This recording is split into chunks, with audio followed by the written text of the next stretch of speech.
దేవుడు లేడని బుద్ధిహీనులు తమ హృదయంలో అనుకొందురు, వాడు చెడిపోయిన వారు అసహ్యకారం చేయవారు. దేవుడు లేడని ఎవరంటారు? బుద్ధిహీనులు అంటారు. బుద్ధిహీనులు అంటారు. వారికి దేవుని గురించిన జ్ఞానం ఉండదు. ఈ దేవుడు లేడని చెప్పే భక్తిహీనుల గురించి, ప్రభువుని ఎదిరించే వారి గురించి 10వ కీర్తనలో కూడా చెప్పబడింది, 12వ కీర్తనలో చెప్పబడింది. దానికి కొనసాగింపుగా 14వ కీర్తనలో చెప్పబడింది. 10వ కీర్తనలోనేమో దేవుడు లేడన్న వాళ్ళ స్వభావం చెప్పబడింది. 12వ కీర్తనలో దేవుడు లేడు అన్న వాళ్ళ గర్వపు మాటల గురించి చెప్పబడింది. ఈ 14వ కీర్తనలో దేవుడు లేడు అని చెప్పే వాళ్ళ చెడు కార్యాలు, వాళ్ళు చేసే కార్యాలు, దేవుణ్ణి లెక్క చేయని వాళ్ళు చేసే చెడ్డ కార్యాలు గురించి చెప్పబడింది. అయితే వారు చెడిపోయిన వారు అసహ్యకారం, మేలు చేయి ఎవ్వడు లేడు, వివేకము కలిగి దేవుని వెదకువారు కలరేమో అని యెహోవా ఆకాశం నుండి చూచి వెదకుచున్నాడు. ఇర్మీయా 29:13 చదవండి. తర్వాత అపోస్తుల కార్యం 17:26 కూడా తీసి పెట్టుకోండి. ఎవరన్నా,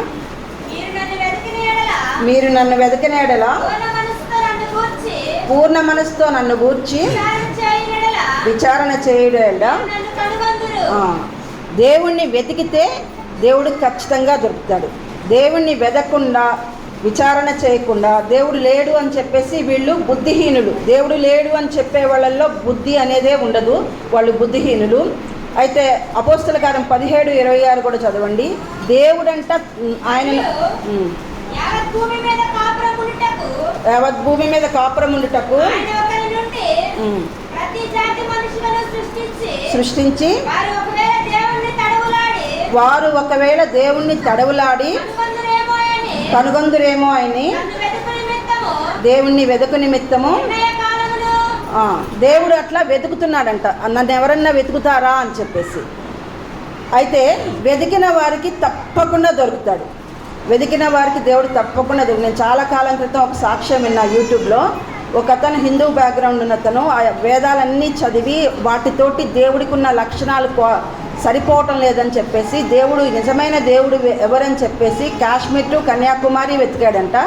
ప్రతి స్వామీజీని, ప్రతి సాధువుల్ని వెతికి అక్కడ హిమాలయాల్లో చాలా ఘోరంగా తపస్సు చేసుకునే వాళ్ళని అడిగితే అక్కడ వాళ్ళు చెప్పారంట, మీ నల్లట్ట పుస్తకంలో నిజమైన దేవుడి గురించి రాయబడింది అని చెప్పేసి. నేను ఇది నిజంగా విన్నాను, కానీ మళ్ళీ వెతికితే నాకు దొరకలేదు. నల్లట్ట పుస్తకం ఆయన చాలా 1 సంవత్సరం పాటు వెతికి హిమాలయాల్లోకి వెళ్తే అక్కడ ఒక సాధువు చెప్పాడంట. ఆయన ఎన్నో ఏళ్ళ నుంచి చేస్తున్నాడంట తపస్సులాగా. ఆయన ఒక నల్లట్ట పుస్తకంలో నిజమైన దేవుని గురించి రాయబడిందంటే ఆయనకు అప్పటికి బైబిల్ గురించి జ్ఞానం లేదు. నల్లట్ట పుస్తకం ఏంటని వెతుక్కుంటూ వస్తే మళ్ళీ ఎవరో చెప్తే బైబిల్ తీసుకొని చదివితే ఆయన ఆత్మ అప్పుడు తృప్తిపడి నిజమైన దేవుడు ఈయన కదా అని చెప్పేసి, యేసుక్రీస్తు కదా, అన్ని క్వాలిటీస్ సరిపోతున్నాయి దేవుడికి ఉండవలసిన క్వాలిటీస్, మిగతా ఏ దేవుడికి సరిపోవట్లేదని తెలుసుకుని అలాగూ రక్షించబడి ఆయన నల్గొండ డిస్టిక్లో గొప్ప సేవ చేస్తూ చాలా పెద్దవాడయ్యాడు. అయితే దేవుణ్ణి వెతికితే తప్పకుండా దొరుకుతాడు. ఎలా దొరుకుతాడంటే, చాలామంది ఈ భూమిని చూసినా దేన్ని చూసినా దేవుడు కనిపించట్లేదు కదా, దేవుళ్ళు ఎత్తీస్తులు ఉంటారు, వాళ్ళకు ఒక సంఘం ఉంటుంది, దేవుడు లేడని చెప్పే వాళ్ళ సంఘం ఉంటుంది. దేవుడు ఉంటే చూపెట్టండి అంటారు, కనిపించట్లేదు అని అంటారు. అయితే యోబు 12వ అధ్యాయము 7-9 వరకు చదివితే మృగాల్ని చూసినా, ఆకాశ పక్షుల్ని చూసినా, జలచరాల్ని చూసినా, భూమి మీద దేన్ని చూసినా మనసు పెట్టి గ్రహిస్తే దేవుని కార్యాలు తెలుస్తాయి, దేవుని గురించిన జాడ తెలుస్తుంది అని ఉంటుంది. అయితే ఇది చదవక్కర్లేదులేండి, సమయం సరిపోదు కాబట్టి. ఆ తర్వాత యెహోవాకు ప్రార్థన చేయక 4వ వచనంలో ఈ ఆహారం మింగునట్లు పాపము చేయి వారికి అందరికీ తెలివిలేదు. దేవుడు లేడనే వాళ్ళకున్న మొట్టమొదటి లక్షణం ఏంటంటే స్వనీతి. మాకే అన్నీ తెలుసు, మాకే అంతా జ్ఞానం తెలుసు, ఇంకా మాకు దేవుడితో పనేంటి, ఈ ప్రకృతి మాకు అన్నీ ఇచ్చింది అనే స్వభావం ఉంటుంది. అయితే వారిలో ఉన్న ఆ స్వనీతి వాళ్ళని పాపం చేయటానికి ప్రేరేపిస్తుంది. పాపం చేసిన తర్వాత వాళ్ళకి తెలివి లేదు, ప్రార్థన చేయకుండా ఉండటము పాపం అని చెప్పేసి ఇర్మియా 10:25 చదవండి. పాపం చేయని వారి మీదకి ఉగ్రత వస్తుంది అని చెప్పేసి ఉంటుంది.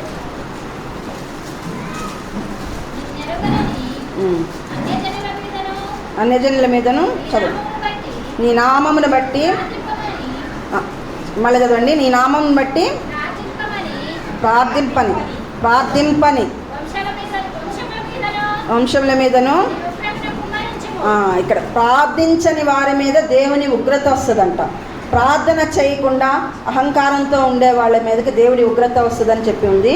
అయితే వీళ్ళందరూ దేవుడు లేడని దేవుణ్ణి నిరాకరించి ఎదిరించి వాళ్ళ ఇష్టానుసారంగా వాళ్ళకి నచ్చినట్లుగా జీవించే వాళ్ళకంట ఒక రోజు వస్తుంది.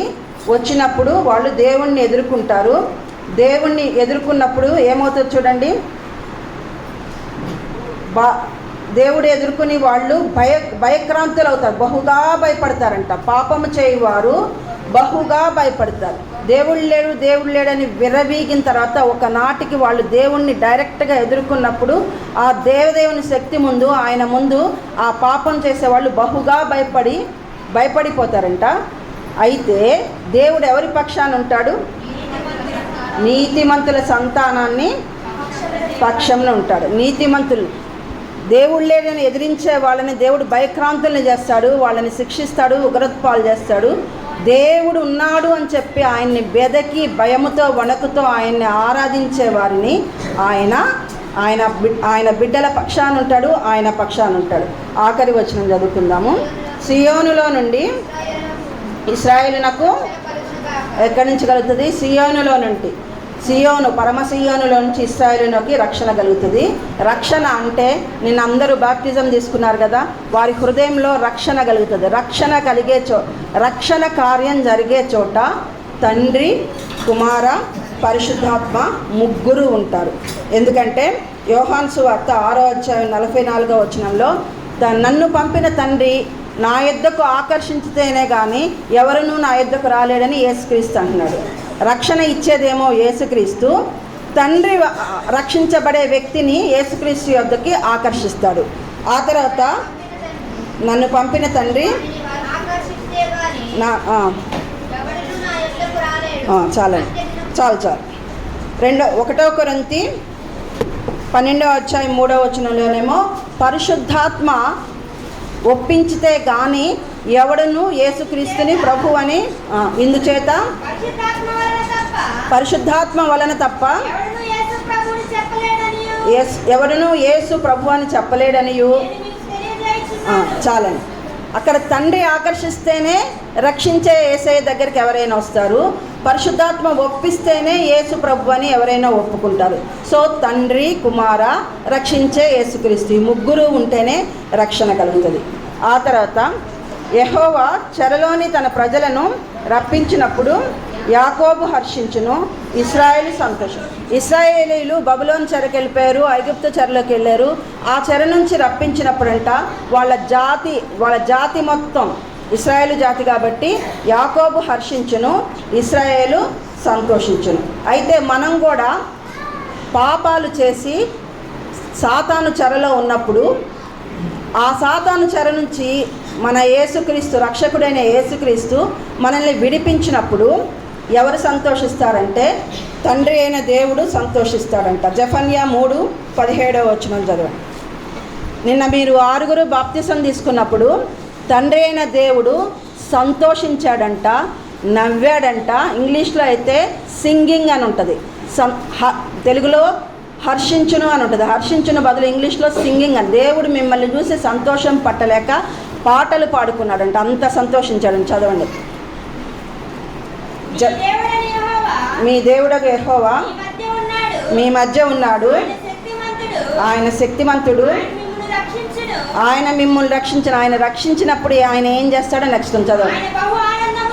ఆయన బహు ఆనందముతో మీ అందు సంతోషించును. మీరు బ్యాప్టిజం తీసుకుని రాగానే మిమ్మల్ని బహు ఆనందంతో సంతోషించాడు. తర్వాత మీ అందు తనకున్న ప్రేమను బట్టి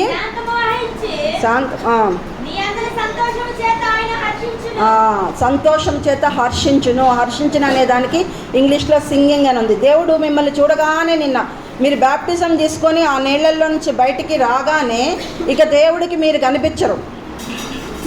మిమ్మల్ని చూస్తే దేవుడికి యేసుక్రీస్తే కనిపిస్తాడు. యేసుక్రీస్తే కనిపించి మిమ్మల్ని అంగీకరిస్తాడు. మనకి మనం కనిపిస్తే దేవుడు అంగీకరించలేడు, ఎందుకంటే మనలో పాపం ఉంటుంది కాబట్టి.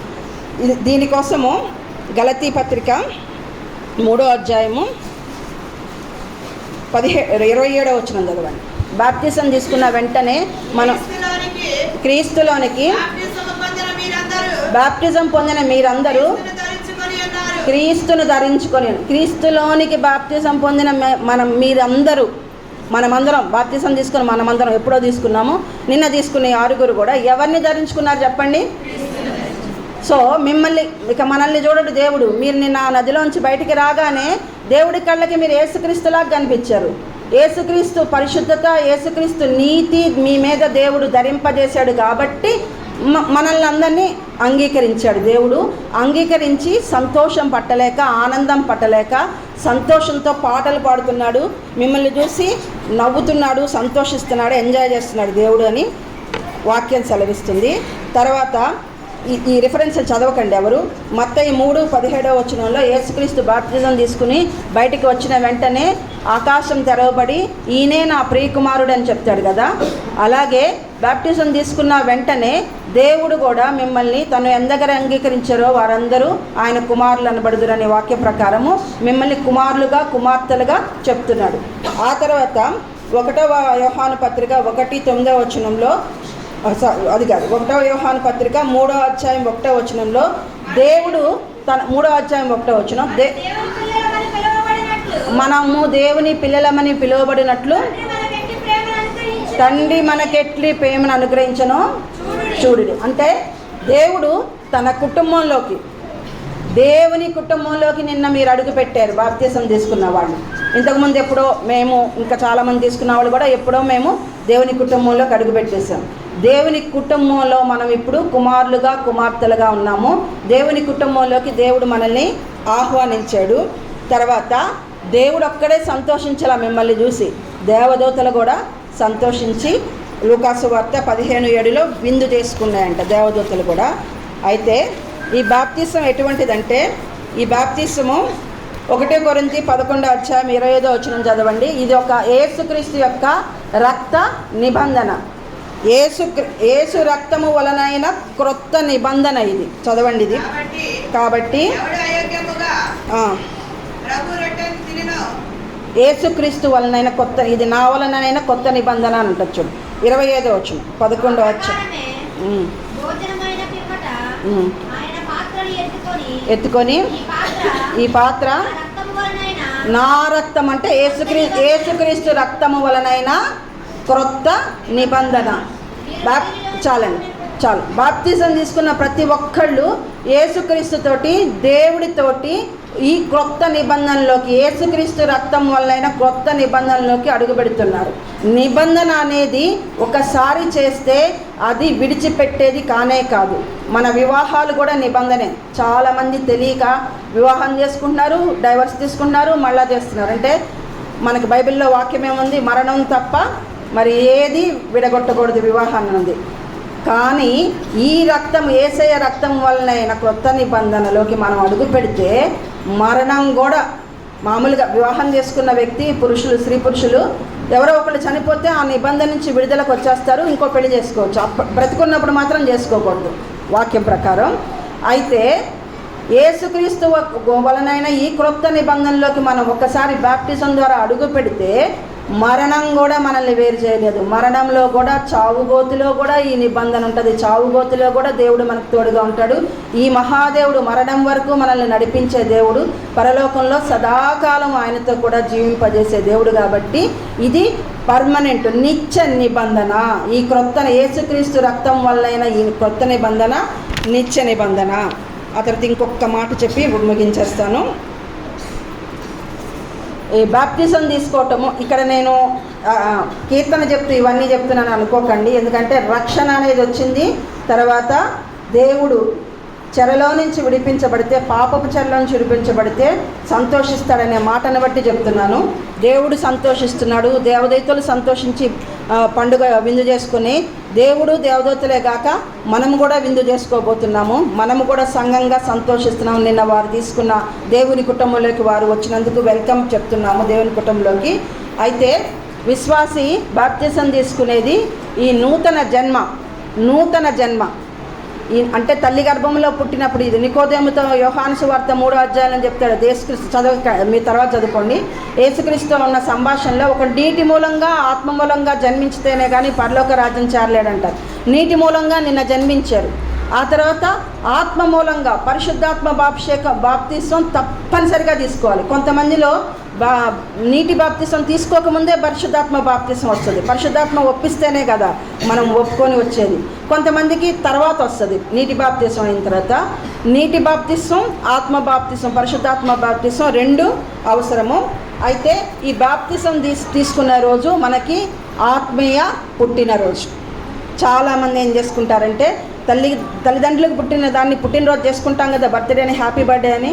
అలాగే బాప్టిజం తీసుకున్న రోజును కూడాను స్పిరిచువల్ బర్త్డే అని చెప్పి ఆత్మీయ పుట్టినరోజు అని చాలామంది అందరినీ బంధువుల్ని అందరినీ పిలుచుకొని ఫ్రెండ్స్ని పిలుచుకొని సెలబ్రేషన్ చేసుకుంటారు. సో అది నిన్న మీకు 6గురికి ఆత్మీయ పుట్టినరోజు. ఆ డేట్ గుర్తుపెట్టుకోండి, మర్చిపోకండి. మీ బర్త్డేని ఎలా మర్చిపోరో అలా మర్చిపోకండి. తర్వాత బాప్తిసం తీసుకోకముందు చేసే సత్క్రియలు మురికి గుడ్డలు లాంటివి. వాటికి ఏ కౌంటు లేదు, అంటే వాటిని దేవుడు లెక్క పెట్టడు. ఒక్కసారి బాప్టిజం తీసుకొని నువ్వు దేవుని బిడ్డవైన తర్వాత నువ్వు ఇక పాపానికి చనిపోయావు, నీతి నిమిత్తం పరిశుద్ధత నిమిత్తం జీవిస్తున్నావు అని గుర్తుపెట్టుకొని నీతి క్రియలు చేయాలి, సత్క్రియలు చేయాలి. నీతి క్రియలు సత్క్రియలు చేసిన దానికి దేవుడు నీకు బహుమానం ఇస్తాడు, జీతం ఇస్తాడు, కిరీటాలు ఇస్తాడు. కాబట్టి దేవుడు మనల్ని అందరినీ అలాగనే దీవించును గాక. ఇచ్చిన వాక్యాన్ని దేవుడు మన వెలుగులో ఫలింపచేయును గాక. ఆమేన్.